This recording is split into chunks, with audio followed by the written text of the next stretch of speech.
I am so excited to finally show you guys how I make these watercolor rose cookies. They are such a fun cookie to make. Start out by outlining the entire cookie with a medium consistency white icing and a number 3 tip. Immediately fill in the center of the cookie with the same icing. I like to have a pretty solid layer of icing on these cookies, so I keep my tip low to the cookie and let the icing pillow out around the tip.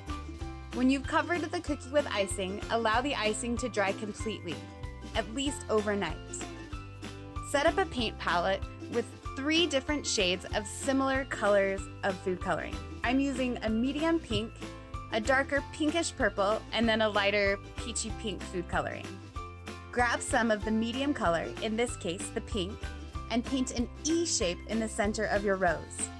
Right next to it, paint a closing parentheses, and then under both of those what kind of looks like a smiley face.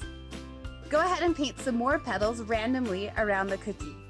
Try to follow the outside curves of the icing as you make your outside petals on this cookie. We want these petals to be a pretty concentrated food coloring. Once you have all these petals painted, grab some of your lighter color of the food coloring and paint on the inside of each petal. Go ahead and be a little reckless about this and leave some spaces white to give it that watercolor look that we're going for. When you've painted the inside of each petal, grab some darker food coloring. I added a little bit of blue because I want this to be a dark color in the center. You could also use black or brown even. Once you've messed up that perfect center, add some of the darker food coloring to the outside of some of the petals.